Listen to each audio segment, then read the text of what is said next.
Good morning friends. कैसे हैं आप सभी लोग। मेरा नाम मनीष दुआ है और आज मैं आपको बिजनेस कमर्शियल नॉलेज चैप्टर 1 पढ़ाऊंगा।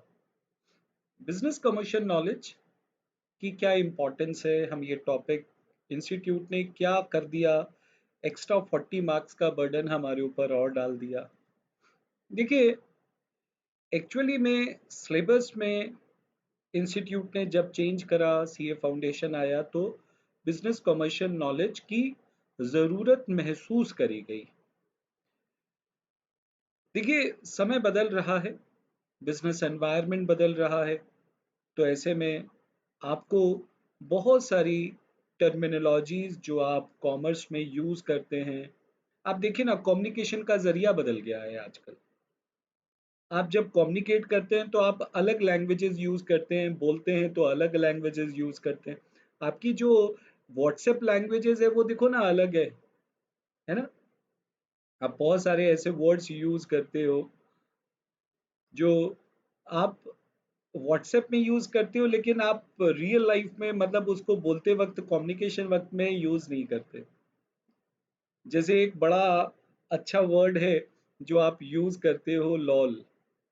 हाँ, तो लाफ्टर एट लाउड होता है, शायद पता नहीं क्या होता है, मेरे को भी नहीं पता एग्जैक्टली exactly। लेकिन आप जब यूज करते हो तो ये वर्ड्स का कम्युनिकेशन सिस्टम में, जो आपका सोशल मीडिया पे जब आप यूज करते हो तो इनका वर्ड्स का अलग मतलब होता है।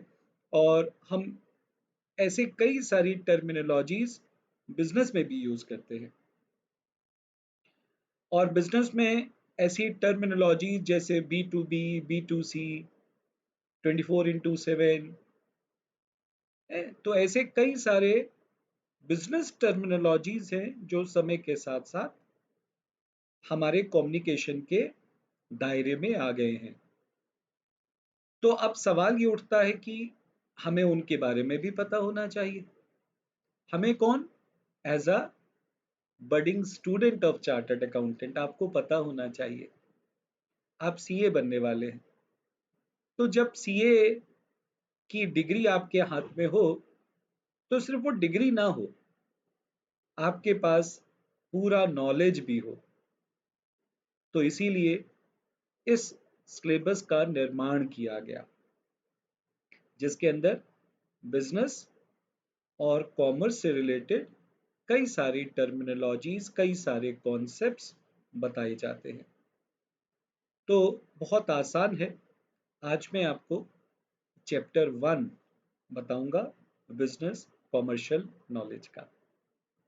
ठीक है, तो बिजनेस कॉमर्शियल नॉलेज का ये चैप्टर बताने से पहले मैं आपको एक स्टोरी सुनाऊंगा। ये कहानी एक पर्सनैलिटी की है, एक सेलिब्रिटी की है, और बड़ी इंटरेस्टिंग है। तो चलिए शुरू करते हैं। मैं आपको एक कहानी सुनाता हूँ। हमारे पास यहाँ कहानी है करण जौहर की।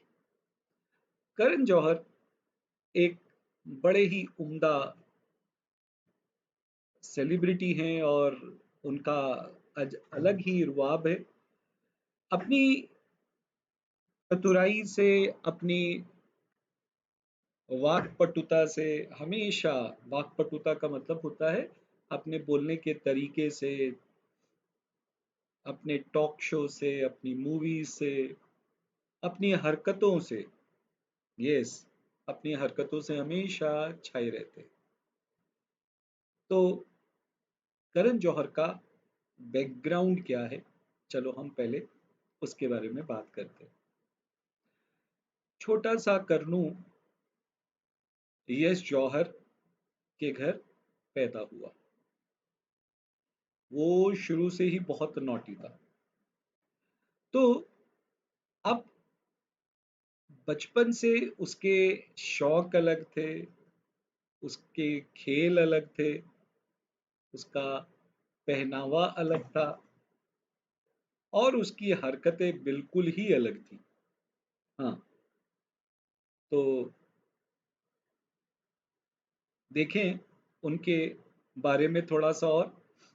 देखिए, कानों में फूल लगा करके इठला रहे हैं, घूम रहे हैं। ये क्लिप जो है दूरदर्शन पे आने वाले एक सोप का है, एक सीरियल का है। बच्चों का नाटक आया करता था, इंद्रधनुष। तो इंद्रधनुष में वो एक पात्र के रूप में, he was a born actor.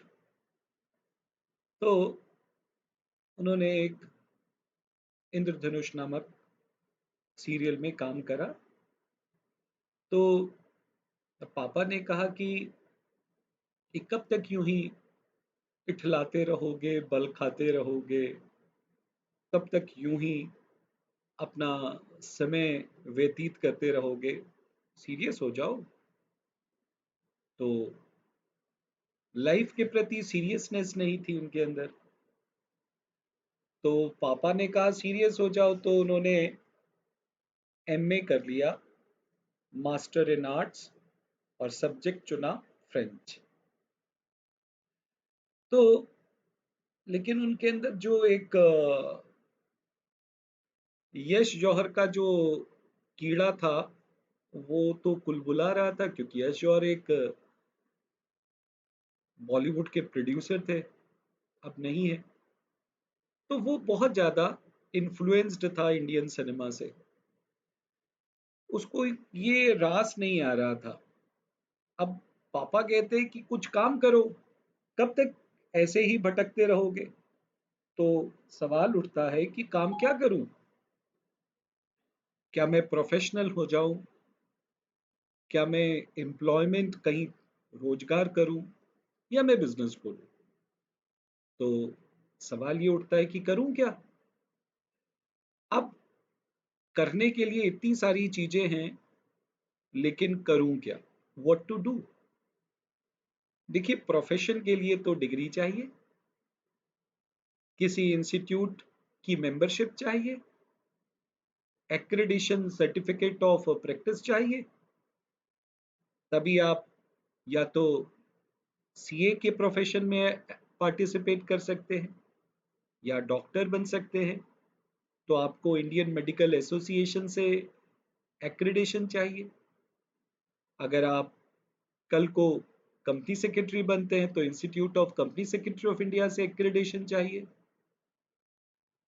अगर आप इंजीनियर बनते हैं, तो इंस्टीट्यूट ऑफ इंजीनियर से एक्रेडिशन चाहिए। तो अलग अलग प्रोफेशन है, उसको करने के लिए, उसको प्रैक्टिस करने के लिए आपको किसी इंस्टीट्यूट का मेंबर होना पड़ता है। अब सवाल उठता है कि करण के पास तो ऐसी कोई डिग्री थी ही नहीं। तो वो कहता है कि नहीं, प्रोफेशन तो मेरे बस का काम नहीं है। तो उसके दोस्तों ने उसको सुझाया कि यार, तूने एमए करा है फ्रेंच में, क्यों नहीं कोई ट्रांसलेटर की जॉब ले लेता है? तो उसने पापा से आकर बात करी, पापा आप मेरे को कहीं जॉब दिलवा दो, आपके तो इतने कॉन्टैक्ट्स हैं, आपको तो सबको ही जानते हैं, आप तो इतने बड़े प्रोड्यूसर हो। तो पापा ने कहीं फोन करा और ट्रांसलेटर की जॉब उनको मिल गई। अब ट्रांसलेटर की जॉब मिल गई। देखिए ना, हींग लगे ना फिटकरी और रंग चोखा, कहावत है। यहाँ पर कोई पैसा नहीं लगा, किसी तरीके की कोई इन्वेस्टमेंट नहीं, ना कोई रिस्क, ना कोई इन्वेस्टमेंट। तो एम्प्लॉयमेंट करने के सबसे बड़े फायदे ये हैं, ना रिस्क, ना इन्वेस्टमेंट। तो ये सबसे बड़ा मेरिट है।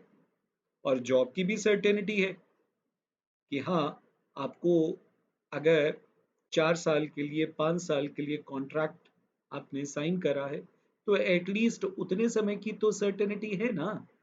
और अगर आप परफॉर्मेंस अच्छा करेंगे, तो वो कॉन्ट्रैक्ट आगे एक्सपैंड हो जाएगा। साथ साथ में आपकी परफॉर्मेंस को ध्यान में रखते हुए, आपकी परफॉर्मेंस को ध्यान में रखते हुए आपको प्रमोशंस भी मिलेंगी। तो ये तो सर्टेनिटी थी जॉब की भी, प्रमोशन भी मिलने के चांसेस, और सैलरी भी टाइम पर। 9 बजे आओ, 5 बजे चले जाओ।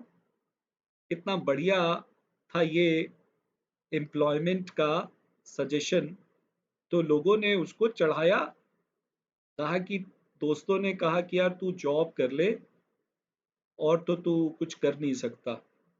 क्या मतलब और कुछ नहीं कर सकता? दोस्तों ने कहा और तो तू कुछ कर नहीं सकता। तो करण कहते हैं कि क्या मतलब तेरा, मैं कुछ क्यों नहीं कर सकता, तुम तो कर सकते हो ना। तो करण की बात में हमेशा डबल मीनिंग होता है। तो अब उसने जॉब ले ली। अब जॉब के फायदे देखिए, सर्टेनिटी थी, फिक्स्ड सैलरी थी, इन्वेस्टमेंट नहीं, रिस्क नहीं, टेन्योर भी फिक्स्ड। लेकिन करण को कहाँ रास आने वाली थी जॉब। एम्प्लॉयर का बॉसी नेचर वो सहन नहीं कर पाए, बॉस के नखरे वो सहन नहीं कर पाए, क्योंकि उनके तो अपने ही बहुत थे। अक्सर बॉस उनको झड़क देता, तुम ये कैसे कपड़े पहनते हो, कैसे चलते हो, कैसे बैठते हो, कैसे हाथ हिला हिला के बात करते हो। तो करण को गुस्सा आ गया। करण कहता है कि मुझे नहीं करनी आपकी जॉब।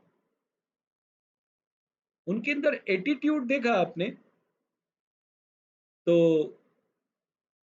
वो एटीट्यूड ऐसा जो करीना के अंदर था।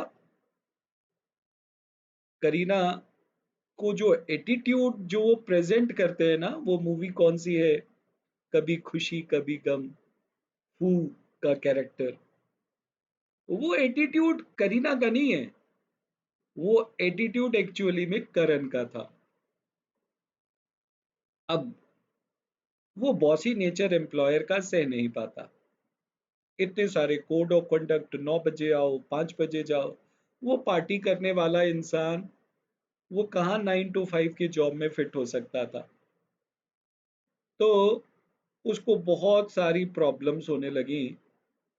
और वो ये भी कहता है यार मेरा क्या ग्रोथ है यहाँ पर, मैं क्वालिफिकेशन के नाम पर मेरे पास सिर्फ एमए की डिग्री है, तो इसका मतलब मैं तो आगे ग्रो कर नहीं सकता।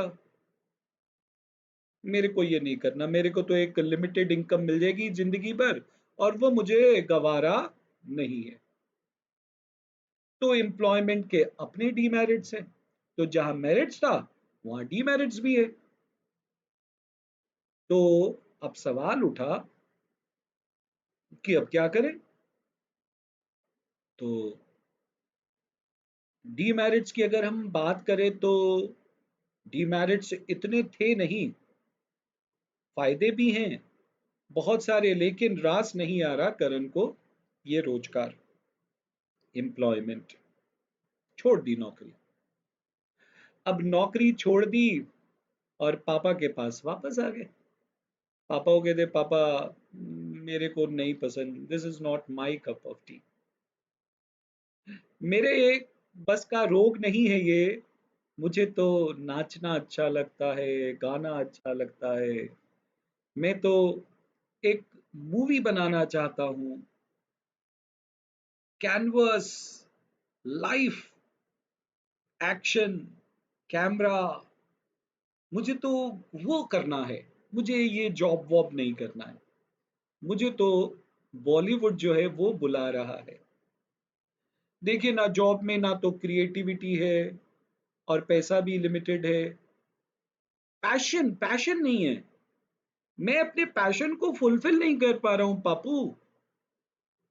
तो वो सेट नहीं हो पा रहे थे, तो पापा के पास गए और पापा से कहा कि पापा मैं क्या करूं, मेरे को तो बॉलीवुड में जाना है। तो देखिए,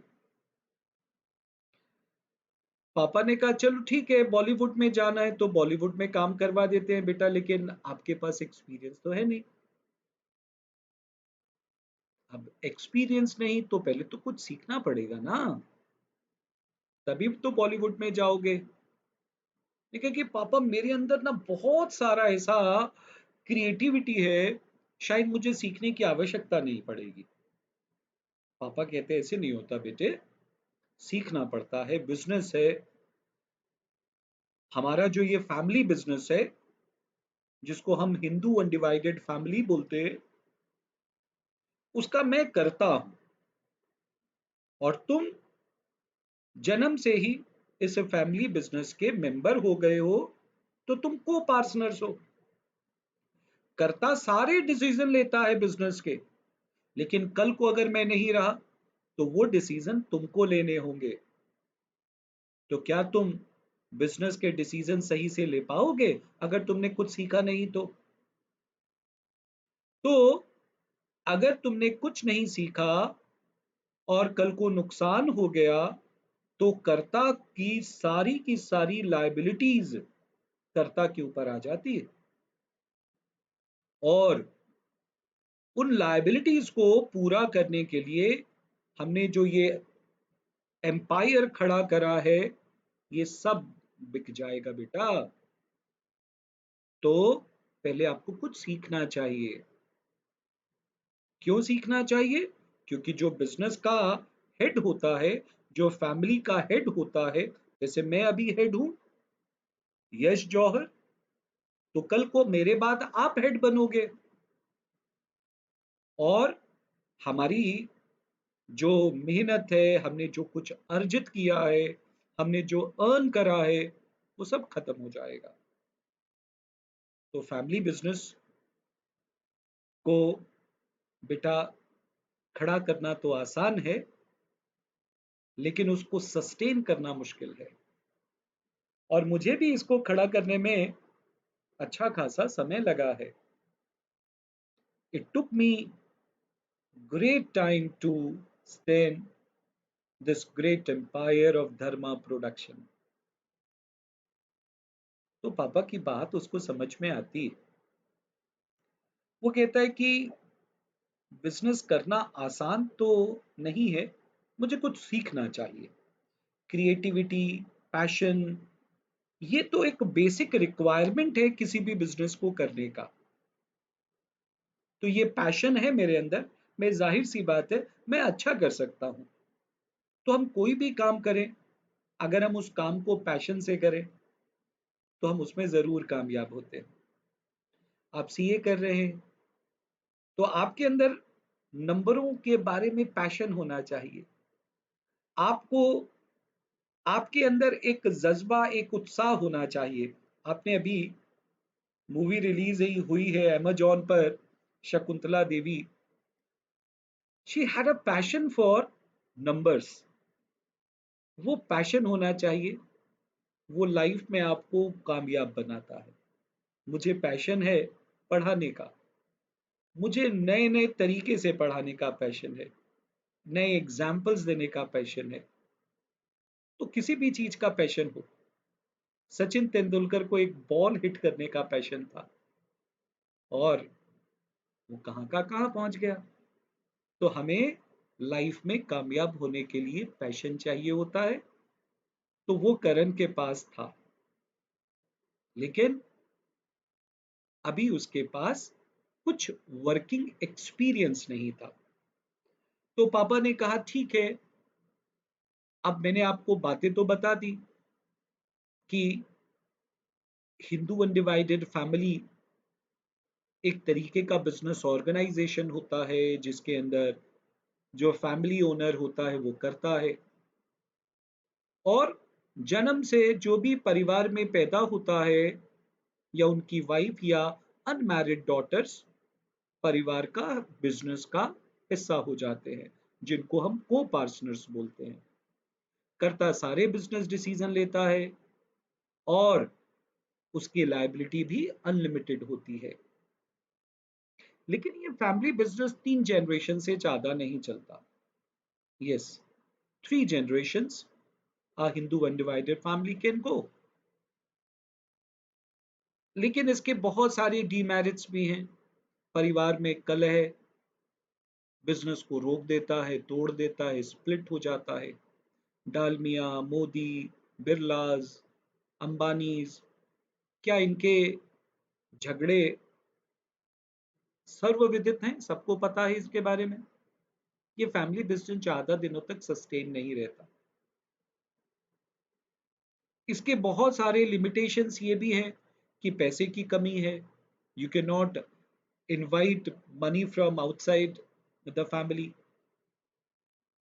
नॉलेज की कमी। तो इसीलिए ये फैमिली, ये बिजनेस ऑर्गेनाइजेशन का फॉर्म इतना अच्छा नहीं है। तो ये बात जब यश जौहर ने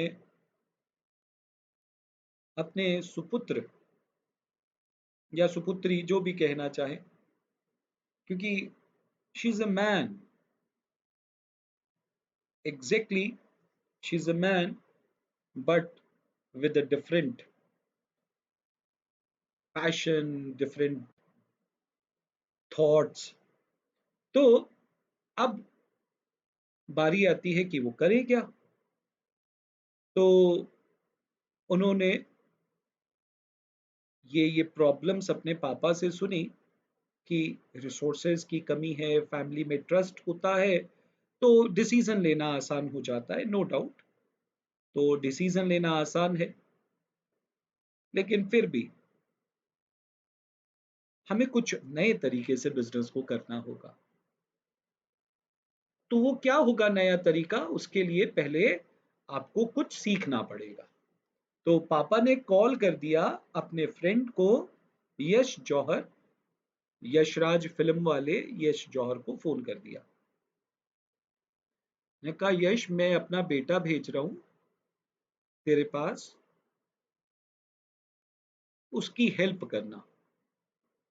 तो एक यश ने दूसरे यश को फोन करा, यश जौहर ने चोपड़ा को फोन करा, यश चोपड़ा। तो यश चोपड़ा कहते हैं कि हाँ हम भेज दे उसको, मेरे पास भेज दे, मेरा बेटा आजकल एक फिल्म पर काम कर रहा है, मैं उसकी मदद कर रहा हूं, तो उसको भेज दे। तो यश जौहर आ गए, सॉरी, करण जौहर आ गए यश चोपड़ा के पास। तो चोपड़ा अंकल कहते हैं, और पुत्र की हाल चाल तेरा।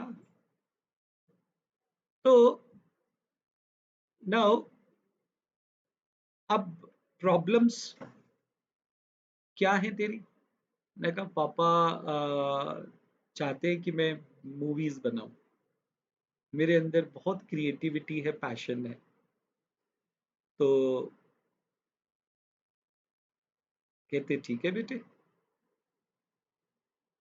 आदित्य एक फिल्म बना रहा है, उसका नाम है दिलवाले दुल्हनिया ले जाएंगे, और उसके अंदर एक असिस्टेंट डायरेक्टर की आवश्यकता है हमें, तो आप आदित्य के साथ मिल जाओ। तो मैंने कहा ठीक है अंकल। अब आदित्य के साथ उन्होंने मिलकर एक पार्टनरशिप बनाई। पार्टनरशिप बनाने के लिए मिनिमम 2 लोग चाहिए होते हैं, तो ये 2 थे। हालांकि maximum 100 peoples can make a partnership firm. लेकिन अब according to companies amendment act 2014, the number of person, the maximum number of person in a partnership cannot exceed more than 50। तो 2 लोग थे, उन्होंने पार्टनरशिप बना ली। अच्छा, पार्टनरशिप बनाने के लिए कोई जरूरी नहीं कि आपके पास कोई एग्रीमेंट हो, मौखिक भी चलता है। यस, वैसे पार्टनरशिप एक्ट है 1932, वो एग्रीमेंट दैट शुड बी, अगर आप एग्रीमेंट बनाते तो बहुत अच्छा होता है, सेफ साइड में रहते हैं, and it is going to help in you in the business, like you can file a suit in the name of the partnership firm। आप एक सेपरेट लीगल एंटिटी हो जाते हैं, आपका रिटर्न्स जो है पार्टनरशिप फर्म के नाम पर जाता है। तो ऐसे कुछ फायदे भी हैं। लोन लेना हो तो, बैंक से लोन लेना हो तो आपको अगर एग्रीमेंट होगा तो सुविधाएं होती हैं। तो इसलिए एग्रीमेंट होना जरूरी है, बट मैंडेटरी नहीं है, वर्बल भी चलता है। तो दोनों ने मिल करके पार्टनरशिप बना ली।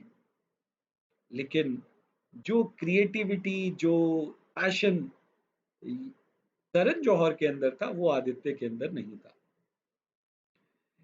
करण ने अपनी सारी मेहनत, सारी क्रिएटिविटी, सारे पैशन को अपनी डीडीएलजे में झोंक दिया। यस। अब लेकिन क्रेडिट कौन ले गया? आदित्य चोपड़ा। सारा क्रेडिट आदित्य के नाम गया। तो ये बात उसको रास नहीं आई, यार ये क्या हुआ, काम कर रहा हूं मैं और नाम हो रहा है उसका। Yes. Partners are mutual agent of each other. आप कोई भी काम करते हैं तो वो काम दूसरे पार्टनर को भी बेनिफिट पहुंचाता है, और अगर आपने कोई गलत काम किया तो उसका भी इम्पैक्ट दूसरे भी रिस्पॉन्सिबल होंगे। मान लीजिए करण ने जाकर कोई लड़की छेड़ दी, अब सॉरी लड़का छेड़ दिया, तो उस लड़के ने जाके कंप्लेन कर दी, तो कंप्लेन में सिर्फ करण को नहीं पूछा जाएगा, उसके अंदर आदित्य को भी पूछा जाएगा, क्योंकि कोई भी पार्टनर अगर कोई गलत काम करता है तो उसका जो रिस्पॉन्सिबिलिटी है हर पार्टनर पर आता है। लेकिन यहाँ बात कुछ और थी, यहाँ पर तो क्रिएटिविटी और पैशन का यूज करके कारण ने नई ऊंचाइयों तक बिजनेस को लेके गया, नई ऊंचाइयों तक इस जो फिल्म को था, प्रोडक्शन को बड़ा अच्छा काम किया उसने। लेकिन सारा क्रेडिट किसके हिस्से में गया? सारा क्रेडिट चला गया आदित्य के हिस्से में। तो उसको मजा नहीं आया। और यहां पर भी वो प्रॉब्लम थी अनलिमिटेड लायबिलिटी वाली, कि अगर मान लीजिए कल को नुकसान हो जाता है बिजनेस में, लायबिलिटीज ज्यादा और असेट्स कम, तो ऐसे में उस नुकसान की पूर्ति के लिए आपकी पर्सनल असेट्स को अटैच किया जाएगा। तो करण को ये सब रास नहीं आया, ने कहा कि यार यही प्रॉब्लम तो हिंदू अनडिवाइडेड फैमिली में भी थी, जो हमारा फैमिली बिजनेस है वहां पर भी ये प्रॉब्लम थी, यहाँ पर भी ये फैमिली प्रॉब्लम है। तो करण ने क्या करा, इसको तोड़ दिया। लेकिन in the mean time DDLJ hit हो गई, और जो शाहरुख खान थे उनकी बुलंदियां, उनकी जो कामयाबी है वो ऊंचाइयों तक पहुंच गई। लेकिन करण और शाहरुख खान के बीच की दूरी भी कम हो गई, दोनों बहुत करीब आ गए। अब एसआरके ने करण को समझाया कि यार तू मेरे पास आ जा। करण चला गया। करण चला गया तो एसआरके ने एक बड़ा सा चुम्मा उसके गाल पे जड़ दिया। करण थोड़ा सा इमोशनल हो गया। अब कहते करण शाहरुख खान ने एक बिजनेस प्लान समझाया उसको, सुन हम दोनों मिलकर के काम करेंगे। ने करण ने कहा ठीक है, जो एसआरके तेरे लिए तो जान हाजिर है, because he loves SRK. Now उसने कहा अच्छा हम करेंगे कैसे, क्योंकि मेरा जो फैमिली बिजनेस है वहां पर भी अनलिमिटेड लायबिलिटी थी, और ये जो मैंने अभी आदित्य के साथ पार्टनरशिप तोड़ी है वहां पर भी अनलिमिटेड लायबिलिटी है। तो एसआरके ने कहा सुन, गौरी ने मुझे एक नया बिजनेस प्लान समझाया है जिसको कहते हैं लिमिटेड लायबिलिटी पार्टनरशिप, जो कि लिमिटेड लायबिलिटी पार्टनरशिप एक्ट 2008 के तहत नया नया आया है। और इसकी जो सारी जो इसकी जो व्हाट डू कॉल दैट, जो देख रेख है वो मिनिस्ट्री ऑफ कॉर्पोरेट अफेयर्स करते हैं। मैंने कहा अच्छा इसके क्या क्या एडवांटेज है? इसके एडवांटेज ये है कि यहाँ पर जो पार्टनर्स होते हैं ना उनकी लायबिलिटी लिमिटेड होती है।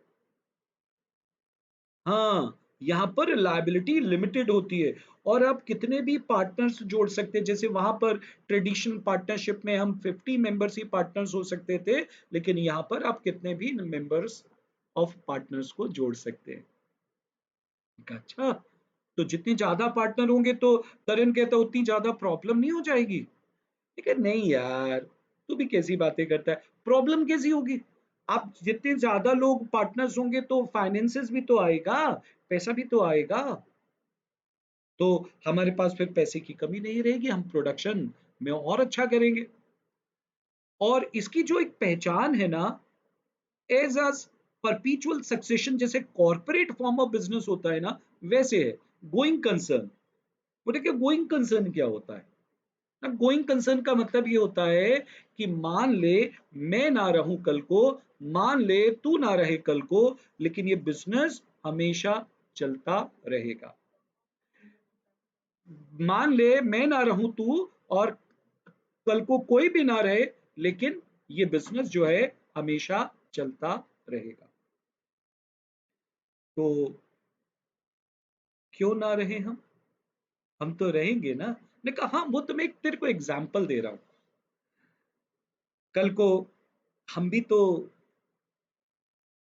फना होंगे ही ना,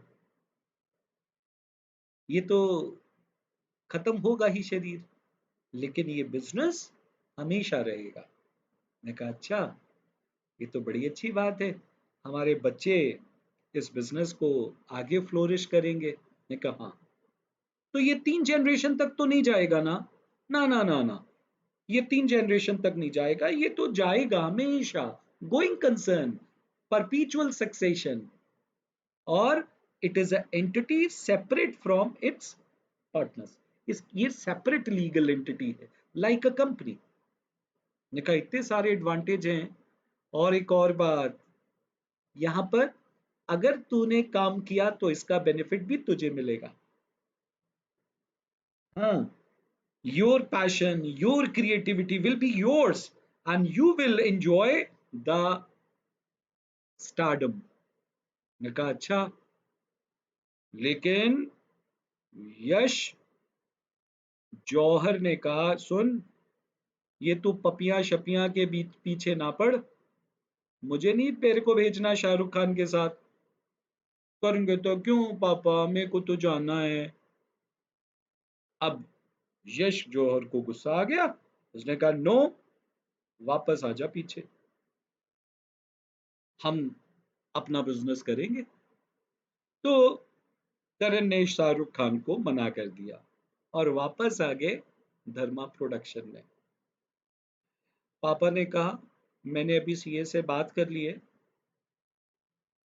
हम एक कंपनी खोलेंगे, धर्मा प्रोडक्शन प्राइवेट लिमिटेड। मैंने कहा प्राइवेट लिमिटेड क्या होता है पापा? मैंने कहा देखो, कंपनी दो फॉर्म में बनती है, या तो प्राइवेट कंपनी होगी या फिर एक पब्लिक कंपनी होगी। मैंने कहा पब्लिक मतलब?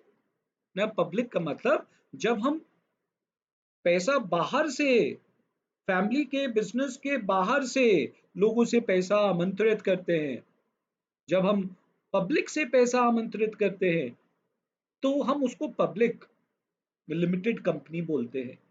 ने कहा पब्लिक हमारे पैसे, हमारे बिजनेस में पैसा क्यों लगाएगी?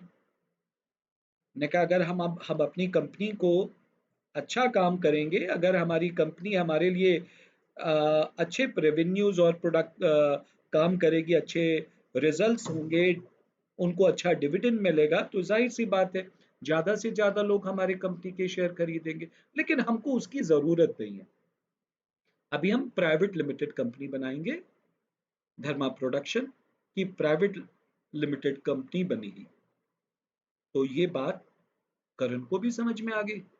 मन तो था उनका शाहरुख के साथ जाने का, लेकिन पापा ने आंख दिखाई और वापस आ गए। अब कई सारे फायदे हैं। फायदे पब्लिक कंपनी के क्या क्या हैं? देखिए, limited liabilities, access to capital of 200%, perpetual successions। हालांकि कुछ लीगल फॉर्मेलिटीज भी हैं, रजिस्ट्रेशन विद आरओसी कराना पड़ेगा, और भी बहुत सारी फॉर्मेलिटीज पूरी करनी पड़ती हैं। लेकिन फिर भी हम को ये बिजनेस का फॉर्म समझ में आता है। लेकिन करण कहते हैं पापा एलएलपी बनाने में ना ज्यादा फायदा है। मैं कहा फायदा कैसे? क्योंकि उसके एडवांटेजेस ज्यादा हैं। Yes, corporate form of business वाली सारी बातें एलएलपी में है, और वहां पर 200 से भी ज्यादा लोगों को आप पार्टनर्स बना सकते हैं। पापा ने कहा ठीक है, मुझे सारी बात पता है, मुझे सिखा मत, तू शाहरुख के पीछे जाना चाहता है इसलिए एलएलपी एलएलपी कर रहा है। पापा को नाराज नहीं कर सकता था, तो बिजनेस अच्छा चलने लगा।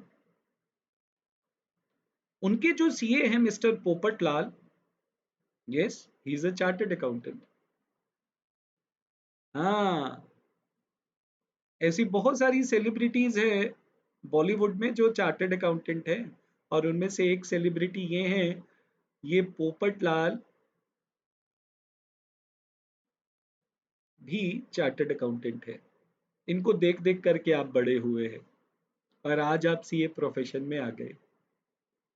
तो करण गए पोपटलाल के पास, ने कहा कि यार मेरे को ना बिजनेस को बॉलीवुड तक सीमित नहीं रखना। I want to take Dharma production to the new heights. मेरे को तो हॉलीवुड जाना है। पोपटलाल कहते हैं क्या बात है, टॉम क्रूज से आंख लड़ गई तेरी? ने कहा पोपटलाल कैसी बात कर रहे हो? तो वो कहता है कि आपको क्या करना है वहां जाकर के? मैं कहा नहीं, मेरे को अपना बिजनेस एक्सपैंड करना है, तो मेरे को बैंक से लोन लेना है। तो पोपटलाल कहते हैं सुनो, बैंक से लोन लेकर क्या करोगे? बैंक से लोन लोगे, उसके ऊपर इंटरेस्ट देना पड़ेगा इतना सारा। ऐसा करो, तुम पब्लिक लिमिटेड कंपनी खोल लो, और पब्लिक में अपने शेयर्स को बेचो, और लोगों को इनवाइट करो, प्रॉस्पेक्टस इशू करो। इसमें जो लोग इंटरेस्टेड होंगे तुम्हारे प्रोडक्शन में, तुम तो बड़ा अच्छा काम कर रहे हो, बड़ी अच्छी अच्छी मूवी बना रहे हो, कुछ कुछ होता है, तुम पास आए। ने कहा पोपटलाल वही रहो, मेरे पास मत आना। ने कहा मैं कहाँ आ रहा हूँ, मैं तो गाना गा रहा हूँ, तो तुमने तुम्हारी मूवी का। ने कहा देखो, मैं तुमको सही राय दे रहा हूँ कि तुम इस प्राइवेट लिमिटेड कंपनी को पब्लिक लिमिटेड में कन्वर्ट कर दो, और ये प्राइवेट वर्ड इसमें से हट जाएगा। फिर ये क्या हो जाएगा? धर्मा प्रोडक्शन लिमिटेड हो जाएगा, धर्मा प्रोडक्शन प्राइवेट लिमिटेड नहीं रहेगा। और फिर 200 से भी ज्यादा लोग इसमें कंपनी के शेयर्स को खरीद सकते हैं। हालांकि कुछ लीगल फॉर्मेलिटीज जरूर आपको पूरी करनी पड़ेंगी। क्या लीगल फॉर्मेलिटीज पूरी करनी पड़ेंगी पोपटलाल? तो कहते हैं आपको कई सारी कमेटीज बनानी पड़ेंगी। ये कई सारी कमेटी बनानी पड़ती है कुछ, क्योंकि भाई जनता का पैसा है ना, पब्लिक ने पैसा लगाया है, तो पब्लिक चाहेगी कि उसके पैसे की सही सही देखभाल हो। जब भी कोई इन्वेस्टमेंट करता है, तो इन्वेस्टमेंट करने के पीछे दो बेसिक रीजन होते हैं। पहला रीजन ये होता है सेफ्टी ऑफ द इन्वेस्टमेंट, और दूसरा रीजन होता है fair return on the investment. तो लोगों ने पैसा लगाया है, वो तो चाहेंगे ना कि उनके पैसे पर सेफ्टी हो। तो करण कहता है नहीं नहीं, मैं इतने सारे लोगों को हैंडल नहीं कर सकता, this is not my nature, I can handle one person at a time. ने कहा देख ले भाई, तेरी मर्जी है, लेकिन पैसे कहां से लाएगा? तो उसने कहा चलो ठीक है, अब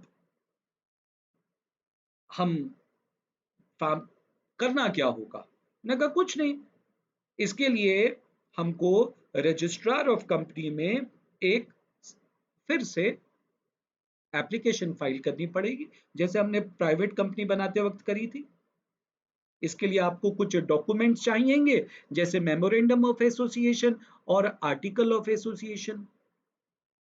तो यार वो मेमोरेंडम ऑफ एसोसिएशन क्या फिर से बनाना पड़ेगा? हाँ, फिर से बनाना पड़ेगा। वहां पर आपको 5 मुख्य बातें बतानी है जनता को, पब्लिक को। न को कौन कौन सी? एक, कंपनी का नाम क्या है, नेम क्लॉज। कंपनी का सिचुएशन क्लॉज, यानी कि कंपनी कहाँ सिचुएटेड है, कंपनी की लायबिलिटी कितनी है, कंपनी के कौन कौन से डायरेक्टर्स हैं, है ना, और कंपनी का बिजनेस क्या है, ऑब्जेक्ट क्लॉज। ये पांचों बातें आपको बतानी पड़ेंगी in the memorandum of association. और आर्टिकल ऑफ एसोसिएशन भी चेंज करना पड़ेगा, हाँ, क्योंकि अब बिजनेस बदल रहा है, तो रूल्स एंड रेगुलेशंस भी नए होंगे। तो आर्टिकल ऑफ एसोसिएशन हमारे कंपनी को कैसे चलाना है, उसके रूल्स एंड रेगुलेशंस बताता है। तो दो बेसिक डॉक्यूमेंट्स हो गए, एक मेमोरेंडम ऑफ एसोसिएशन और दूसरा आर्टिकल ऑफ एसोसिएशन। ये दोनों डॉक्यूमेंट्स के साथ हमको एक एप्लीकेशन फाइल करनी पड़ेगी आरओसी में। तो फिर हम बिजनेस शुरू कर सकते हैं, जैसे ही हमको सर्टिफिकेट ऑफ इनकॉर्पोरेशन मिलेगा। बोला ना बेटा ना, इतनी जल्दी किस बात की है? ने कहा मेरे को बिजनेस एक्सपैंड करना है ना। ने कहा ठीक है, सर्टिफिकेट ऑफ इनकॉर्पोरेशन मिलने के बाद आपको certificate of commencement of business लेना पड़ेगा। मैं कहा वो क्या होता है? बिजनेस को कमेंस करने का सर्टिफिकेट। मैं कहा वो कौन देगा? पोपटलाल कहता है वो भी आरओसी देगी, लेकिन उससे पहले आपको कुछ बेसिक फॉर्मेलिटीज पूरी करनी पड़ेगी, और जब आप उन फॉर्मेलिटीज को पूरा कर लेंगे तो जाकर के आपको सर्टिफिकेट ऑफ इनकॉर्पोरेशन के बाद certificate of commencement of business मिलेगा। करण कहता है कि अच्छा, लेकिन हमने जब प्राइवेट कंपनी बनाई थी तो हमने तो सर्टिफिकेट ऑफ इनकॉर्पोरेशन के बाद ही बिजनेस शुरू कर दिया था। मैं कहा पब्लिक कंपनी और प्राइवेट कंपनी में ये डिफरेंस होता है कि पब्लिक कंपनी के अंदर बिजनेस आप तभी शुरू कर सकते हैं जब आपको certificate of commencement of business मिलता है, जबकि प्राइवेट कंपनी में you can start the business right from the point when you get the certificate of incorporation. निका अच्छा, ये तो थोड़ी सी ज्यादा फॉर्मेलिटी है। हाँ, फॉर्मेलिटीज तो हैं स्वीट हार्ट, लेकिन फायदे भी हैं। करण कहता है स्वीट हार्ट किसको बोला? ने कहा तू, तुझे बोला स्वीट हार्ट नहीं है, मतलब जिसका दिल स्वीट हो, मधुर हो। ने कहा वो वाला स्वीट हार्ट बोला। ने कहा चलो ठीक है, कोई बात नहीं, तुम बोलते हो तो मैं मान लेता हूं। तो ये बात यहां पर आकर के खत्म हो गई। ठीक है, तो अब आ जाइए, आपने क्या क्या पढ़ा इस पूरी स्टोरी में? आपने बिजनेस ऑर्गेनाइजेशंस के कई फॉर्म्स पढ़े कि किस तरीके से बिजनेस किया जाता है, प्रोफेशन के बारे में पढ़ा, एम्प्लॉयमेंट के बारे में पढ़ा, है ना? तो आपने इतनी सारी चीजें पढ़ी। तो चलिए, अब मैं आपको इस चैप्टर में आगे लेके चलता हूँ। तो मेरे पास अब यहाँ पर ये चैप्टर है।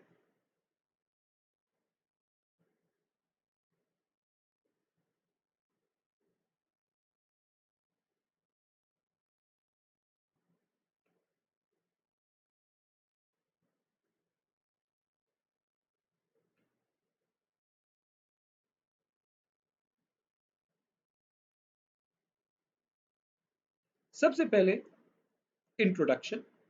अब आपको ये तो पता चल गया कि ये चैप्टर किन बातों से रिलेटेड, हम इस चैप्टर में क्या क्या बातें करने वाले हैं। आपको एक आइडिया हो गया।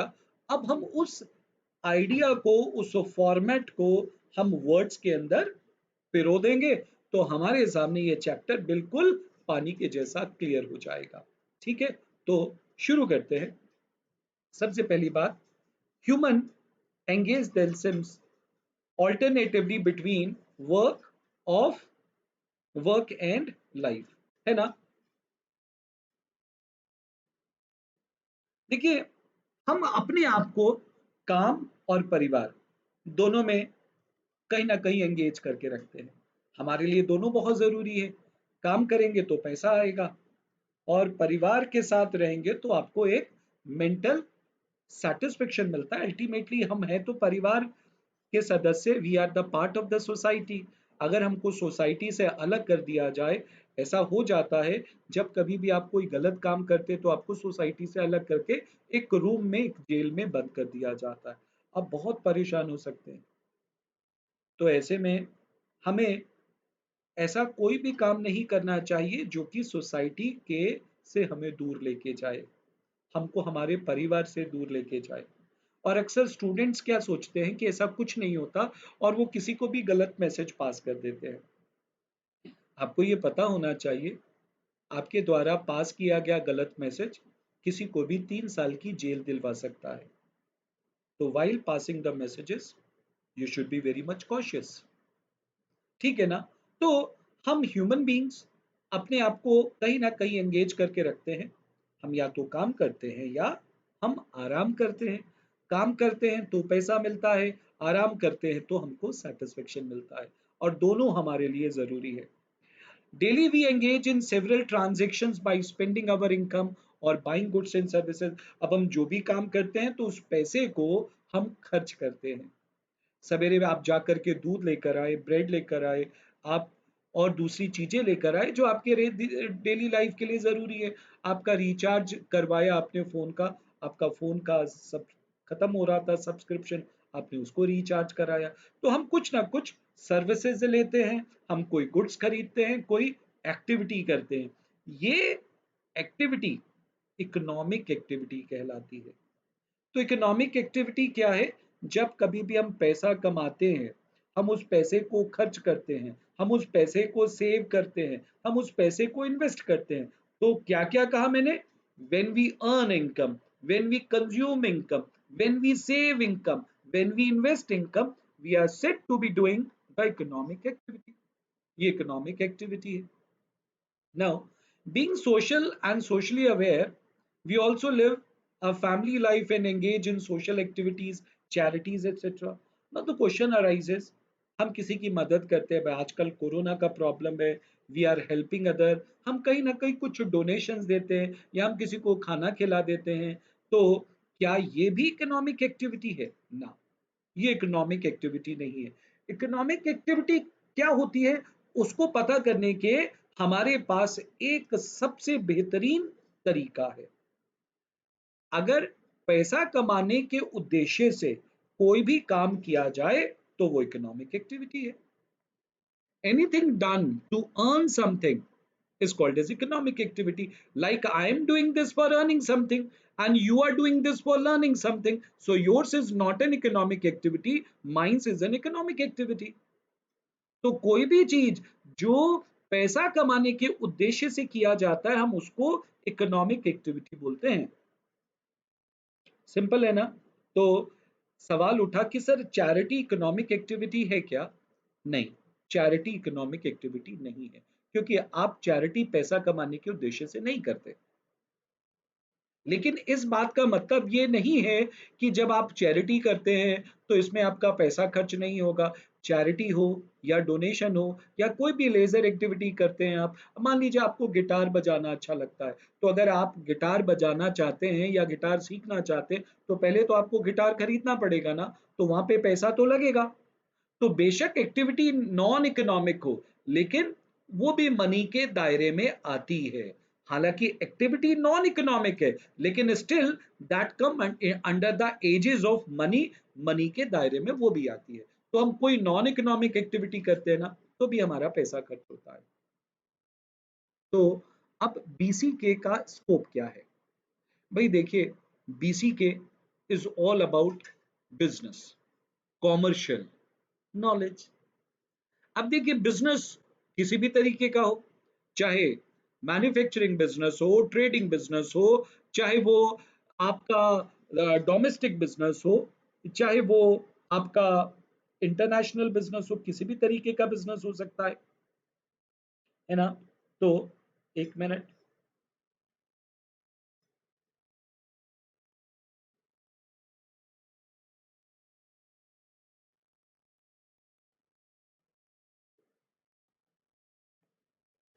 तो हमारे पास बिजनेस किसी भी तरीके का हो सकता है, चाहे वो डोमेस्टिक हो, चाहे वो आपका इंटरनेशनल बिजनेस हो। कई देशों में जब बिजनेस आपका फैलता है तो आप उसको इंटरनेशनल बिजनेस बोलते हैं, है ना? तो आप चाहे वो छोटा बिजनेस हो, माइक्रो हो, मीडियम हो, चाहे स्मॉल हो, तो सवाल उठता है, सर माइक्रो, स्मॉल और मीडियम बिजनेस किसको बोलते हैं? देखिए, इन्वेस्टमेंट के आधार पर हम बिजनेस को 3 कैटेगरी में डिवाइड करते हैं। अगर इन्वेस्टमेंट बहुत कम हो, जैसे 10 लाख रुपए तक का इन्वेस्टमेंट है, तो हम उसको माइक्रो बोलते हैं, for service, for industrial sector. और 10 लाख से 2 करोड़ का इन्वेस्टमेंट हो तो हम उसको स्मॉल बोलते हैं। 2 करोड़ से 5 करोड़ का इन्वेस्टमेंट हो तो हम उसको मीडियम एंटरप्राइज बोलते हैं।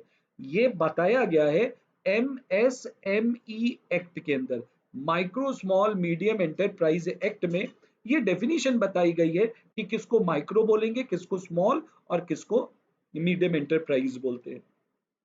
तो आपका बिजनेस चाहे कैसा भी हो, चाहे मैन्युफैक्चरिंग हो, चाहे ट्रेडिंग हो, छोटा हो, बड़ा हो, चाहे आप लोकली ऑपरेट करते हो या नेशनल या मल्टीनेशनल ऑपरेट करते हो, चाहे आपका बिजनेस आपका अपना है। अब आपका अपना बिजनेस चाहे आप एचयूएफ के फॉर्म में करें, चाहे पार्टनरशिप के फॉर्म में करें, चाहे कंपनी बना के करें या फिर स्टेट ओन्ड है, आप क्या बेचते हैं, कमोडिटीज कैसी हैं, तो ये सारा का सारा जो बिजनेस से रिलेटेड नॉलेज है ना, ये इसका कोई लिमिट हो ही नहीं सकता। आप इसको दायरे में नहीं बांध सकते। यू कैन नॉट डीलिमिट कि you can not limit it, it has a vast area, vast scope. इसका बहुत बड़ा हिस्सा है, लेकिन for the purpose of syllabus हमको कुछ इसके दायरे बनाने पड़ते हैं। तो हमारे बीसी के पोर्शन में वी हैव 6 चैप्टर्स और हम पहला चैप्टर कर रहे हैं। पहला चैप्टर है इंट्रोडक्शन ऑफ बीसी के। ठीक है ना? चलिए, हमारे पास नेक्स्ट पार्ट है domains of business and commercial knowledge. BC के का डोमेन क्या है, यानी कि दायरा क्या है। तो पहला पहला वर्ड है, 3 बातें हैं आपको याद रखनी है कि बिजनेस कमर्शियल नॉलेज वास्ट है, एक्लेक्टिक है और इवॉल्विंग है। क्या मतलब वास्ट है? का मतलब कि बिजनेस कमर्शियल नॉलेज बहुत वास्ट है। Yes, because the universe of business is vast, therefore the knowledge, therefore the subject is vast. मैंने कहा ना कि बीसीके को हम लिमिट नहीं कर सकते। यस, क्योंकि समय के साथ साथ बिजनेस बदल रहा है, एनवायरनमेंट बदल रहा है, पॉसिबिलिटीज, अपॉर्चुनिटीज बढ़ रही हैं। तो ऐसे में हम हमेशा नई नई टेक्नोलॉजी, नए नए वोकैबुलरी को हम सीखते हैं। तो इसलिए कहा गया कि बिजनेस कमर्शियल नॉलेज जो है वो इवॉल्विंग है, वो लगातार एक्सपैंड होता जा रहा है। हम नए नए टर्मिनोलॉजी सीखते हैं। B to B, B to B का मतलब business to business, B to C business to consumer, 24/7। आपने एक स्टोर का नाम भी है 24/7। तो ये 24/7 इस स्टोर के नाम को जब आप पढ़ते हैं तो आपके दिमाग में क्या आता है? अच्छा, ये वो बिजनेस है, ये वो शॉप है जो हमेशा खुली रहती है, रात में भी खुली रहती है, सातों दिन खुली रहती है, तो 24 घंटे खुली रहती है, सातों दिन खुली रहती है। तो इस तरीके की धीरे धीरे टर्मिनोलॉजीज हम सीख रहे हैं। और लगातार मनुष्य के पास तो पॉसिबिलिटीज है बहुत कुछ सीखने की। तो ये जो पॉसिबिलिटीज है ना, वो हमको लगातार हमारी पॉसिबिलिटी, अपॉर्चुनिटीज बढ़ती जा रही है। दैट्स व्हाई हमने कहा कि बिजनेस कमर्शियल नॉलेज बढ़ रहा है, लेकिन ये अभी फेंसिड स्टेज में है, अभी इसका बचपना है, अभी इसकी जवानी और मेच्योरिटी आनी बाकी है। बहुत आगे जाएगा, बहुत कुछ सीखेंगे आप। आज आपने, जब आपने सीए में एडमिशन लिया तो आपने कितना कुछ सीखा, जब आप आगे जाएंगे इंटर में तो और कुछ सीखेंगे, और अगर जब आप आगे जाएंगे इस फाइनल में और कुछ सीखेंगे। तो क्या आप सीए बन जाएंगे तब आपका सीखना बंद हो जाएगा क्या? नहीं ना, इसको तो आप लगातार सीखते रहेंगे, आगे बढ़ते रहेंगे। तो हमारी नॉलेज को कौन रिप्लेनिश कर रहा है? हमारी नॉलेज को रिप्लेनिश करेंगे न्यूज़पेपर्स। तो हम लगातार न्यूज़पेपर पढ़ते हैं, हमारे न्यूज़पेपर्स में नए नए टर्मिनोलॉजीज आती हैं, नए नए वोकैबुलरीज का यूज किया जाता है। तो वो हमारे बिजनेस कमर्शियल नॉलेज का हिस्सा बनता जाता है। बिजनेस कमर्शियल नॉलेज एक्लेक्टिक है, इस बात का मतलब ये है कि ये इसकी जो नॉलेज है वो हम कई जगहों से लेते हैं। से फॉर एग्जांपल हमने कई बार आज तक पर सुना है रणनीति रणनीति, अब आगे क्या रणनीति होगी गहलोत साहब की, पायलट साहब की क्या रणनीति होगी, मोदी जी ने क्या करा है, ऐसी कई रणनीति है, आपने कई बार सुना आपने रणनीति शब्द। तो ये रणनीति शब्द आया कहाँ से? ये आया आर्मी से, जिसको इंग्लिश में बोला क्या जाता है? Strategy. So when you use the word from different forms of business, different forms of life, so we use the different terms from we derive that different terms from different areas of life. So that's why we say business commercial knowledge is multidisciplinary, like bullish behavior, like bearish behavior. Bullish क्या होता है? Bull, देखा ना आपने, भैंसा, आप भैंसे की ताकत का अंदाजा नहीं लगा सकते। वो आप अगर उसके सामने कई लोग साउथ में एक गेम होता है, पता नहीं उसका नाम क्या होता है, उसका प्रोनाउंसिएशन नहीं आता, इसीलिए मैं उसका नाम नहीं लूंगा, नहीं तो आप you will laugh at me. That's why मैं उसका नाम नहीं लूंगा। लेकिन स्पेन में और हमारे साउथ इंडिया में इस तरीके का बुल के पीछे पीछे लोग भागते हैं और बुल उनको पूरी जोर से उछाल उछाल करके फेंक देता है ना? ये बिहेवियर क्या है बुल का? ये वो बहुत ताकतवर जानवर है और वो हमेशा ऑप्टिमिस्टिक रहता है, वो कभी आपसे डरता नहीं है। आपको उसके अंदर एक हमेशा ये वो रहता है कि मेरे सामने कोई भी अवरोध आ जाए, कोई भी मेरे सामने हर्डल आ जाए, I am going to throw it away. तो वो उसको उसके इस बिहेवियर को ऑप्टिमिस्टिक बिहेवियर बोलते हैं। तो ये बुलिश बिहेवियर हम यूज करते हैं स्टॉक मार्केट में, जिसका मतलब क्या होता है कि जो भी स्टॉक खरीदने वाला व्यक्ति है, जो शेयर्स खरीदने वाला व्यक्ति है, वो हमेशा बुलिश बिहेवियर रखता है। वो खरीदता है, शेयर्स खरीदता है क्योंकि उसको लगता है शेयर के दाम बढ़ने वाले हैं। तो ये बिहेवियर जो ऑप्टिमिस्टिक बिहेवियर को शो करता है, हम उसको बुलिश बिहेवियर बोलते हैं। और एक होता है बियरिश। बियर क्या करता है? बियर आपको तब तक हाथ नहीं लगाएगा, भालू के सामने पहुंच जाइए आप कभी भी, भालू तब तक आपको हाथ नहीं लगाएगा जब तक आप उसको छेड़ेंगे नहीं। तो उसका बिहेवियर पेसिमिस्टिक होता है। ऑप्टिमिस्टिक आशावादी, पेसिमिस्टिक निराशावादी। वो थोड़ा सा हेजिटेट करता है, वो डरता है। तो ऐसा बिहेवियर बेरिश बिहेवियर बोला जाता है। और इसको भी हम स्टॉक मार्केट में यूज करते हैं। तो जब कभी भी शेयर होल्डर्स को ये लगता है कि नहीं नहीं, मार्केट शायद गिर जाएगी, वो शेयर्स बेचना शुरू करता है। तो ऑप्टिमिस्टिक बिहेवियर बुलिश का है, बियरिश बिहेवियर पेसिमिस्टिक बिहेवियर है। तो कहां से आई ये टर्मिनोलॉजीज? ये बायोलॉजी से आई। तो इसका मतलब बिजनेस कमर्शियल नॉलेज में हम बायोलॉजी से भी कुछ ले रहे हैं, हम आर्मी से भी ले रहे हैं। लॉजिस्टिक, रसद पहुंचाना, आपने कई सारी मूवीज देखी है, जोधा अकबर देखी है आपने, अभी पानीपत मूवी आई थी वो देखी, आपने कई सारी मूवीज देखी हैं जिसके अंदर रसद शब्द का जिक्र हुआ। अभी तानाजी देखी कि आर्मी को रसद पहुंचाना है, उसकी रसद की वो रास्ते में प्रॉब्लम क्रिएट कर दो, आर्मी को खाना नहीं मिलेगा। तो रसद का मतलब क्या है हिंदी में? इंग्लिश में इसका मतलब क्या है? लॉजिस्टिक। तो लॉजिस्टिक वर्ड बिजनेस में यूज होता है। वे inward logistic, outward logistic. Inward जब रॉ मटेरियल आएगा, आउटवर्ड जब आपके पास से फिनिश गुड्स बाहर जाएगा। तो ये टर्मिनोलॉजीज हम डिफरेंट डिफरेंट ब्रांचेस से इनकलकेट करते हैं बिजनेस में। That's why we can say that business commercial knowledge is multi disciplinary. तो अब आपको मैंने तीन बेसिक बातें बताई। ये वास्ट है, एक्लेक्टिक है, मल्टी डिसिप्लिनरी है, यानी कि डिफरेंट डिफरेंट डिसिप्लिन से हमारे पास हम अपनी नॉलेज को एनहांस करते हैं। और तीसरी बात मैंने बताई, ये लगातार एक्सपैंड हो रहा है। अभी ये बहुत ही फैंसिड स्टेज में है।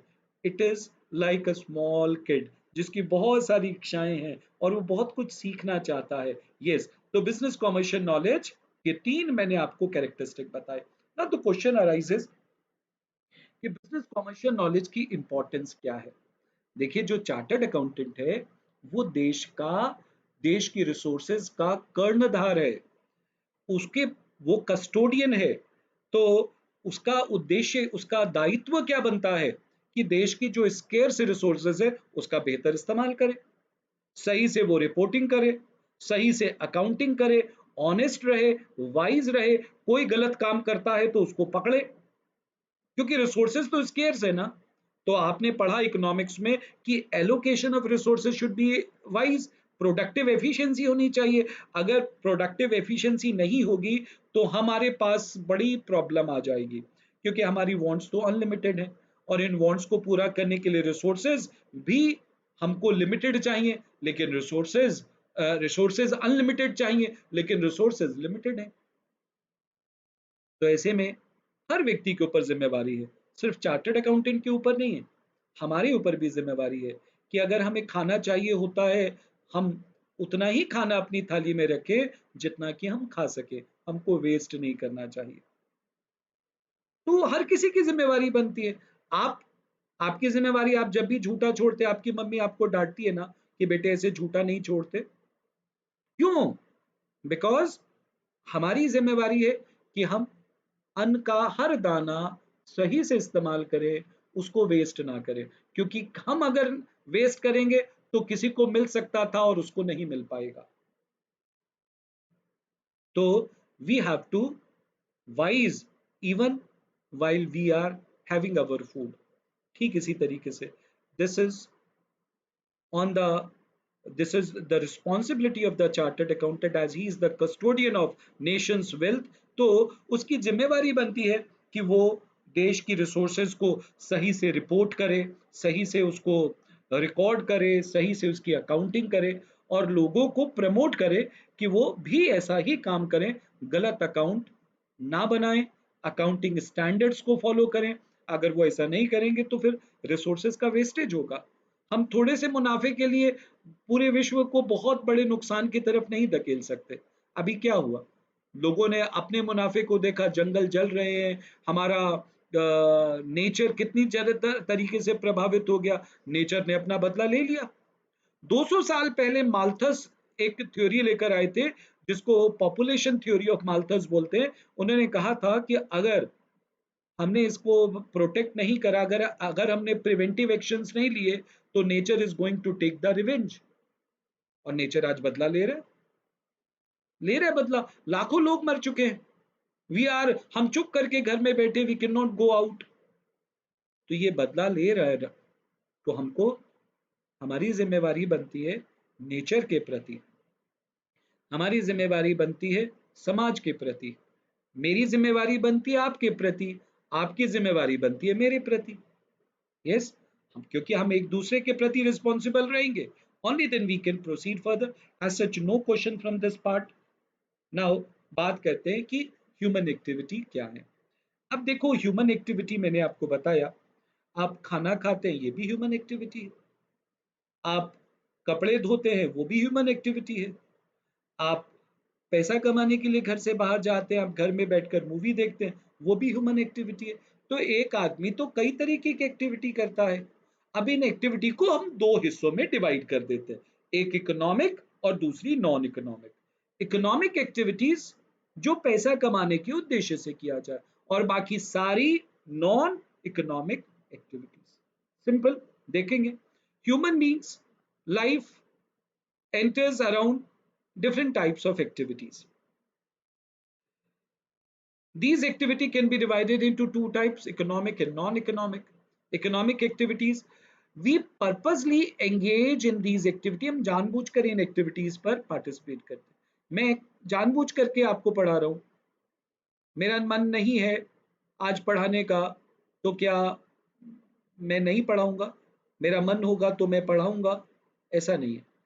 देखिए, जब आप एक जिम्मेवारी लेते हैं तो आपको उस जिम्मेवारी को पूरा करना होता है।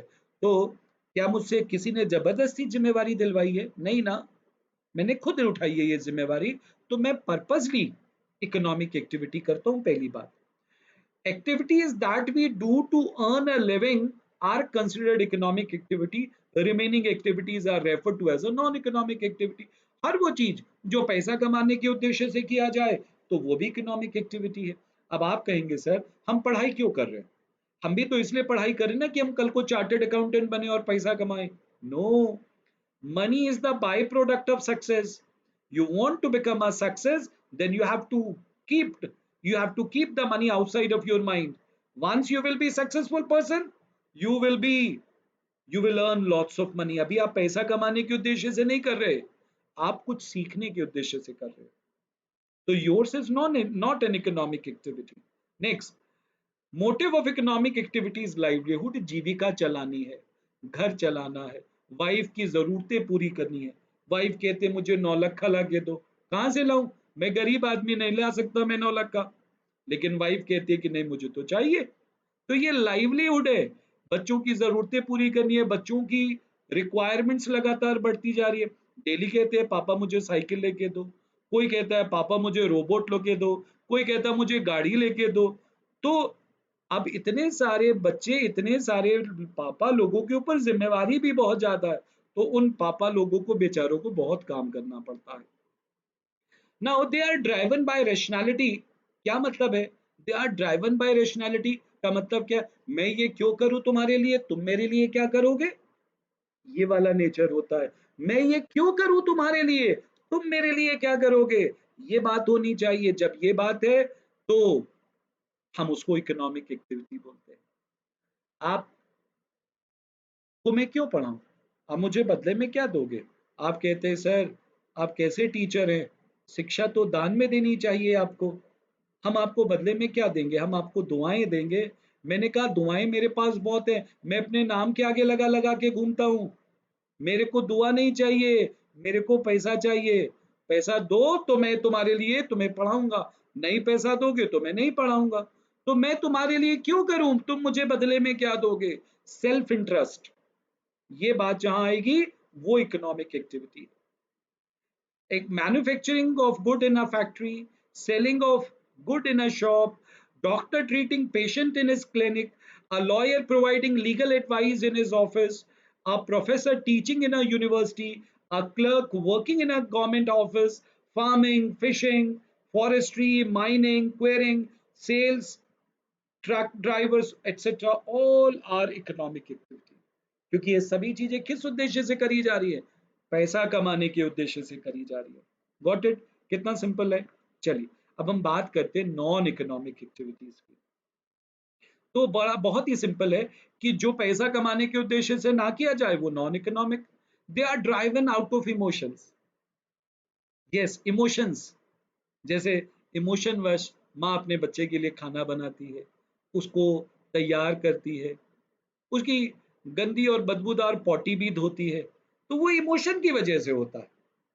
तो कोई भी चीज जो इमोशन और सेंटिमेंटल रीजन की वजह से, ऑल्टरिज्म, ऑल्टरिज्म क्या होता है, सेल्फलेस कंसर्न। हम ऐसे बहुत सारे काम करते हैं अपने लाइफ में जिसके बदले में हमको कुछ नहीं चाहिए होता है, तो हम उसको नॉन इकोनॉमिक एक्टिविटी कहते हैं। All human engagements including involve in social, religious, cultural, personal, recreation, charity, patriotism, देश के लिए। आजकल आज भूमि पूजन है, तो भूमि पूजन के लिए लोग गए हुए हैं वहां पर, तो ये एक रिलीजियस एक्टिविटी। तो ये एक रिलीजियस एक्टिविटी है, किस लिए है, ताकि वापस से वो जो रामचंद्र जी का वो जो एक फीलिंग्स है लोगों की, उसको वापस से हम फुलफिल कर पाए। Because from the last so many years they were craving to have a mandir there in Ayodhya, so the government has fulfilled their cravings. Now these kind of activity is called as non economic activity। अब कई सारे लोग कहते हैं sir मंदिर चाहिए क्या हमको, मंदिर हमको चाहिए या नहीं चाहिए, ऑब्जेक्टिव ये नहीं है। हम ने जिस गवर्नमेंट को चुना है वो गवर्नमेंट हर वो काम करे जिससे कि एक इकोनॉमी में शांति, पीस, डेमोक्रेसी मेंटेन रहे। तो मंदिर हमारे लिए जरूरी भी है और नहीं भी है। तो जिनके लिए जरूरी नहीं है उनके लिए नहीं है, जिनके लिए जरूरी है उनके लिए जरूरी है। बिकॉज ये सब्जेक्टिव चीजें होती है, ये पर्सन टू पर्सन है। अब अपनी दादी माँ से पूछिए, उनके लिए गीत, उनके लिए रामायण पढ़ना बहुत जरूरी है, अभी आपके लिए नहीं है। बट वंस आप भी एक समय एक स्टेज पर आएंगे जब आप रामायण पढ़ेंगे। तो ये सब्जेक्टिव नेचर का चीजें होती हैं। आप कह सकते हैं कि मेरे को मंदिर नहीं चाहिए, you are a student of new ages, तो definitely after some time you will definitely have a change in your thoughts and you will ask नहीं, मेरे को एक ऐसा प्लेस चाहिए जहां पर I can have a connection with the God. जिनको नॉलेज है वो कहते हैं वो हम घर पे भी कनेक्शन कर सकते हैं, लेकिन जिनको नॉलेज नहीं है उनको मंदिर में जाकर के कनेक्शन मिलता है। तो somewhere and somewhat there are so many thoughts of worshipping the god. So we always have to, हमें हर किसी के थॉट्स की रिस्पेक्ट करनी चाहिए। जब हम ऐसा करेंगे तभी बदले में हमारे थॉट्स की रिस्पेक्ट होती है। ठीक है, तो आज मैंने आपको इकोनॉमिक और नॉन इकोनॉमिक एक्टिविटी बताया। चलिए अब मैं आपको आगे लेके चलता हूँ, बताता हूँ आपको कैरेक्टरिस्टिक ऑफ इकोनॉमिक एक्टिविटीज क्या है। तो इकोनॉमिक एक्टिविटीज का सबसे पहला characteristic, it is income generating, जो हम कई बार बोल चुके। पैसा कमाने के उद्देश्य से किया गया कोई भी काम इकोनॉमिक एक्टिविटी कहलाता है। Now, one may earn livelihood in several ways. For example, income earned by rendering personal time. मैं आपको अपना पर्सनल टाइम दे रहा हूँ, इस टाइम को मैं अपने बच्चों को दे सकता था, उनको पढ़ा सकता था, but since I am giving you my personal time, तो I am giving you my personal time why, because you are giving me your hard earned money, आप मुझे पैसा दे रहे हो, and that's why I am giving you the personal time. Physical energy और through one's sweat and intellect is called as earned income. कोई भी अपनी पसीने से अपने मेहनत से कमाई गए पैसे को जब कमाता है तो बदले में उसको कुछ सेटिस्फेक्शन मिलता है, और उस सेटिस्फेक्शन की वजह से वो आगे और काम करने के लिए तैयार रहता है। Income earn by letting out one's property is called as property income. हम इसको अर्न इनकम बोलते हैं, क्योंकि आपको किराया मिल रहा है आपके मकान का, आपने कमाने के लिए, किराया कमाने के लिए तो कुछ नहीं करा ना, लेकिन आपको पैसा मिल रहा है, तो ये इकोनॉमिक एक्टिविटी तो है, लेकिन हम इसको प्रॉपर्टी और अनअर्न्ड इनकम बोलते हैं। आप कहेंगे सर आपने कमाया, पैसा कमाने के लिए मकान बनाया, लेकिन आप मकान तो बना चुके एक बार, पैसा तो आप हर महीने ले रहे। तो ऐसा पैसा, ऐसी जो पैसा आपने कमाया, not because of any kind of, लगातार आप कोई मेहनत नहीं कर रहे, आप ऑफिस नहीं जा रहे रेंट कमाने के लिए, तो इसको हम अनअर्न्ड इनकम बोलते हैं। It is not necessary that all these income may be earned in the form of money only, और ये भी जरूरी नहीं है कि पैसा इनकम है जो हमेशा मनी के टर्म्स में हो, काइंड में भी हो सकती है। यस, आप देखिए पहले क्या होता था, जो लोग खेतों में काम करते थे, तो खेत का प्रोड्यूस का एक हिस्सा उन फार्मर्स को दे दिया जाता था, तो इनकम अर्नड इन काइंड था वो, उनको थोड़ा सा अनाज दे दिया गया, एक शेयर उनको दे दिया जाता है, ताकि वो लगातार इस तरीके का फार्मिंग वर्क कर सके। तो ऐसा काम जरूरी नहीं है कि इकोनॉमिक एक्टिविटी मनी इनकम के लिए हो, income can be earned in kind also.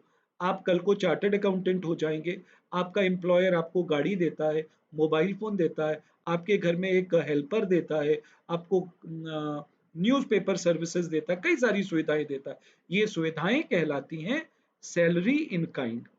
तो जरूरी नहीं है कि इकोनॉमिक एक्टिविटी में पैसा ही कमाया जाए, income can also be earn in the form of facilities also. Economic activity productive nature की होती है, इससे कुछ ना कुछ प्रोडक्शन होता है। सवाल उठता है प्रोडक्शन क्या होता है। प्रोडक्शन का मतलब होता है क्रिएटिंग यूटिलिटीज।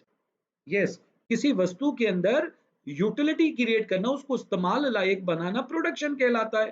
क्या मतलब इस बात का, आप एक कारपेंटर है, वो बाजार से लकड़ी खरीद करके लाता है, उसको कट करके उसका चेयर बना देता है, तो उसने लकड़ी को इस्तेमाल लायक बनाया ना, तो ही प्रोड्यूस्ड अ चेयर। तो this is called as production activity, that is creating utility in the product. Utility in what do call that, good कह लीजिए, लकड़ी भी गुड है, अब गुड के अंदर यूटिलिटी क्रिएट करना प्रोडक्शन कहलाता है। प्रोडक्शन सिर्फ गुड्स का ही नहीं होता, सर्विसेज का भी होता है। Like I am producing my services, I am giving my services, and what is my product, my product is economics and business commercial knowledge for CA foundation. This is my product, and whatever I am giving you is my services, and you are paying me for my services in return. So I'm in economic activity. So you are consuming and I'm producing. Production may be done either for self consumption, that is self consumption of a market. हम अपने लिए भी कमाते हैं, हम अपने लिए भी काम करते हैं। जैसे हमारे घर में जो भी महिलाएं हैं, हमारी वाइफ है या आपकी मम्मी है या आपके घर में जो भी है, आपकी सिस्टर है, वो क्या करती है, आपके लिए खाना बनाती है। तो that is for self consumption. Yes. तो प्रोडक्शन सेल्फ कंजम्पशन के लिए भी होता है और बाजार में बेचने के लिए भी होता है। मान लीजिए हमने किचन सर्विस करा है ओपन, तो घर में हम जो खाना बनाते हैं वो हम बाहर जाकर के बेच करके आते हैं, तो that is for market. Production represent the supply side of economy. इससे सप्लाई क्रिएट होती है। दो चीजें, एक consumption, consumption creates the demand and production creates the supply. तो consumption is the demand side of economy and production is the supply side of economy. For example, farming, practice of craft like pottery, textile, generation of electricity, manufacturing of automobile, writing of software program, teaching, medicine, law, accountancy, all are productive activities। हम इन सब चीजों को productive activities के नाम से जानते हैं। Now consumption, मैंने कहा कंजम्पशन भी इकोनॉमिक एक्टिविटी है। यस, कंजम्पशन एक इकोनॉमिक एक्टिविटी है।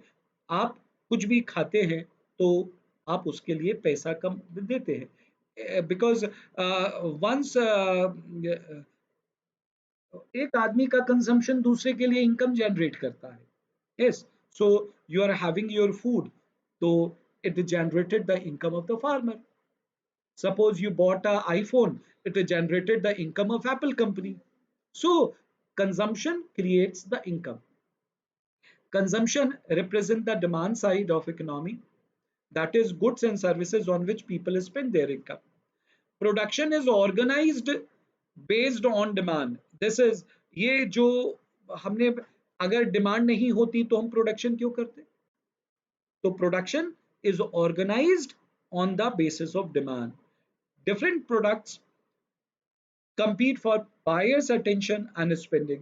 अब आप इतनी सारी चीजों का एडवर्टीजमेंट देखते हैं, तो ये एडवर्टीजमेंट आपको अपनी तरफ आकर्षित करता है और आप उस प्रोडक्ट को खरीदने के लिए तैयार हो जाते हैं। अभी आजकल नई कार का एडवर्टीजमेंट आ रहा है, हालांकि एडवर्टीजमेंट कई समय से आ रहा है, MG हेक्टेयर।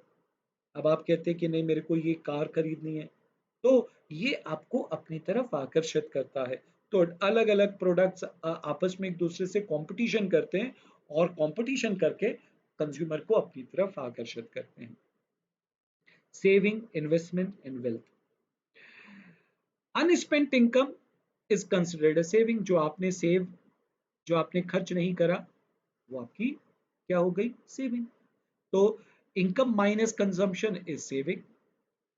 अच्छा, आप सेविंग को अगर हम इकोनॉमिक लैंग्वेज में देखें तो सेविंग उसको बोलेंगे जो आप बैंक में रखेंगे। अगर आप घर में पैसा रखें, that will not be called as saving. Economic language की हम बात कर रहे हैं, तो पैसा जो बैंकों में रखा जाता है, वो पैसा आगे जा करके इन्वेस्टर को दिया जाता है, फर्म्स को दिया जाता है, जो कि आगे जाकर के इन्वेस्टमेंट एक्टिविटी करते हैं, प्रोडक्टिव असेट्स खरीदते हैं, कैपिटल गुड्स खरीदते हैं। इससे देश की प्रोडक्टिव क्षमता बढ़ती है। तो saving will be called as saving only if it is kept in the bank. Yes. अब सेविंग कंपलसरी भी होती है और डिस्क्रिएशनरी भी होती है। कंपलसरी सेविंग टैक्सेस को बोलते हैं, ये तो आपको देना ही पड़ेगा। आप जब ये दोगे तो गवर्नमेंट देश के लिए इंफ्रास्ट्रक्चर डेवलप करेगी। आप कहते हैं मैं नहीं देना चाहता, देना पड़ेगा, because you have use the resources of the economy, you are taking services from the society, so you have to give back to the society। तो दो तरीके की सेविंग, एक कंपलसरी और एक mandatory. Compulsory saving in the form of taxes and discretionary saving जो आप bank में रखते हैं, वो आप करना चाहो नहीं करना चाहो आपकी मर्जी। The financial sector, that is bank, non-banking financial companies, mutual funds, dealers in the stock market, real estate, gold, etc. are the channel through which the saving are converted into investment in wealth। तो पैसा bank में पहुंचता है, कोई mutual fund में लगाता है, कोई शेयर्स में लगाता है, कोई सिक्योरिटी में लगाता है, और इस तरीके से वो पैसा इन्वेस्टमेंट कहलाता है और फिर उससे जनरेशन होता है वेल्थ का। आगे, the corporate sector are the government corporate sector and the government borrow these saving and invest them in creating and operating civil, military and business infrastructure and the productive pursuits. देखिए, अब हम इससे जो पैसा हम save करते हैं, we are the household, तो गवर्नमेंट और बिजनेस फर्म्स इस पैसे को लेती हैं और इस पैसे से बनाती हैं वो फिर क्या, वो इस पैसे से गुड्स बनाती हैं, प्रोडक्टिव असेट्स बनाती है। गवर्नमेंट इस पैसे को मिलिट्री पर यूज करती है। गवर्नमेंट इस पैसे को आगे जा कर के देश के लिए डैम्स, ब्रिजेस, इंफ्रास्ट्रक्चर बनाने के लिए इस्तेमाल करती है। नाउ, तो आपने इतना कुछ पढ़ लिया। अब हम बात करते हैं कि इकोनॉमिक एक्टिविटी और नॉन इकोनॉमिक एक्टिविटी के बीच में डिफरेंस क्या है। तो बहुत आसान है इसका डिफरेंस। तो चलिए, पहला पहला पॉइंट मीनिंग का, तो it refers to economic activity related to production and consumption of goods and services for economic gain. Consumption तो हम खाना भी खा रहे हैं घर पे, लेकिन इकोनॉमिक गेन के लिए कर रहे हैं क्या? नहीं। हम कोई भी कंजम्पशन एक्टिविटी करते हैं फॉर इकोनॉमिक गेन। सवाल उठा, सर ऐसी कौन सी कंजम्पशन एक्टिविटी होती है जब आप इकोनॉमिक गेन के लिए करते हैं? देखिए, आप अभी कुछ सर्विसेज ले रहे हैं, इसका उद्देश्य क्या है? आप कल को इसको पढ़ाई को इस्तेमाल करके आप अपने आगे जा करके सीए बनेंगे, तो ये कंजम्पशन एक्टिविटी है। आप सेविंग करते हैं, आप इनकम जनरेट करते हैं, सब तरीके की एक्टिविटी इकोनॉमिक एक्टिविटी कहलाती है। तो इकोनॉमिक एक्टिविटी के 4 इंडिकेटर्स पैसा कमाने के उद्देश्य से किया जाए, प्रोडक्शन है, कंजम्पशन है, सेविंग है, इन्वेस्टमेंट है। Income generation, production, consumption, saving, investments. These are all the economic activity. Non-economic activity. It is actively performed joyfully. Movie देखना, डांस करना, है ना, गाना सुनना, पेंटिंग करना, किसी को तंग करना, मजा आता है, बड़ा अच्छा लगता है। क्रिकेट खेलना, दूसरे के छत पर के जाकर के क्रिकेट खेलना, ये सब नॉन इकोनॉमिक एक्टिविटी है and it is done without any expectation to get monetary gain. पैसा कमाने के उद्देश्य से नहीं किया जाता। मोटिव, इकोनॉमिक एक्टिविटी का मोटिव क्या है? पैसा कमाना, जीविका चलाना। जबकि नॉन इकोनॉमिक एक्टिविटी का उद्देश्य क्या है? सोसाइटी की मदद करना, नाम कमाना, आपको सेटिस्फेक्शन मिलना। तो अफेक्शन, लव, पैशन, ये सभी चीजें आपको प्रमोट करते हैं, तो ये एक्टिविटी नॉन इकोनॉमिक एक्टिविटी कहलाती है। And economic activity is derived by rationality और सेल्फ इंटरेस्ट। जैसे मैंने कहा, मैं आपके लिए क्यों करूं ऐसा, आप मेरे लिए बदले में क्या करेंगे। लेकिन नॉन इकोनॉमिक एक्टिविटी में सेल्फलेस कंसर्न होता है, तुम मेरे लिए करो चाहे ना करो, तुम मुझे प्यार करो चाहे ना करो, मैं तुम्हें जीवन भर प्यार करता रहूंगा। ऐसा प्यार कौन करता है? ऐसा प्यार एक स्टूडेंट एक टीचर को करता है, एक टीचर अपने स्टूडेंट को करता है। Once a student is always student. आप मेरे सामने कभी भी आएंगे तो मैं आपको बड़े प्यार से ही हैंडल करूंगा। यस, आप मैं आपके सामने कभी भी आऊंगा, आप मुझे हमेशा रिस्पेक्ट दोगे, चाहे आप कितने भी बड़े हो जाओ, वो रिस्पेक्ट तो आपके दिमाग में हमेशा रहेगी ना। तो this is what we call as selfless concern. तो इकोनॉमिक एक्टिविटी मॉनेटरी टर्म्स में मेजर होती है, और जबकि यहाँ पर मॉनेटरी टर्म्स में हम उसको मेजर नहीं कर सकते, और सेटिस्फेक्शन का तो मेजरमेंट का कोई दायरा होता नहीं। आप कितने सेटिस्फाई हैं, इसको कैसे मेजर किया जाएगा? इकोनॉमिक एक्टिविटी कहा जाता है प्रैक्टिकल अप्रोच है, लेकिन जो इम्प्रैक्टिकल है एक्चुअली में मायने वही रखता है। पैसा कमा तो लिया, लेकिन अगर सेटिस्फेक्शन ही नहीं है, आपके घर के बाहर कोई भूखा बैठा हुआ है, तो आप कैसे सेटिस्फाई हो सकते हैं? आपके घर में जो काम करने वाली मेड है वो बहुत परेशान है, तो आप कैसे सेटिस्फाई हो सकते हैं? तो कहने की तो बात है कि ये इम्प्रैक्टिकल है, लेकिन इससे ज़्यादा प्रैक्टिकलिटी हो नहीं सकती। जब आप किसी भूखे को खाना खिलाएं तो आपको जो सुख मिलता है, आपको जो सेटिस्फेक्शन मिलता है, तो वो असराहनीय है।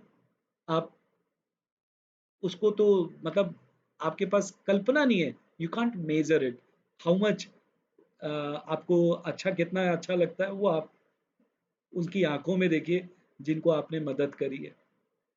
क्रिएशन ऑफ वेल्थ होता है, पैसा कमाने में वेल्थ जनरेशन होता है, लेकिन यहाँ पर सेटिस्फेक्शन और हैप्पीनेस मिलता है। Addition to national income, economic activity से नेशनल इनकम में एडिशन होता है, जबकि नॉन इकोनॉमिक एक्टिविटी से नेशनल इनकम में कोई एडिशन नहीं होता। तो मैंने आपको यहाँ तक पढ़ाया है आज।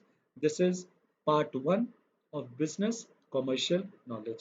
In the next part we will continue with our lecture, और हम नेक्स्ट पार्ट में पढ़ेंगे कई सारे बिजनेस ऑर्गेनाइजेशंस के बारे में जो ऑलरेडी हम पढ़ चुके हैं, HUF, LLP, पार्टनरशिप और कंपनीज।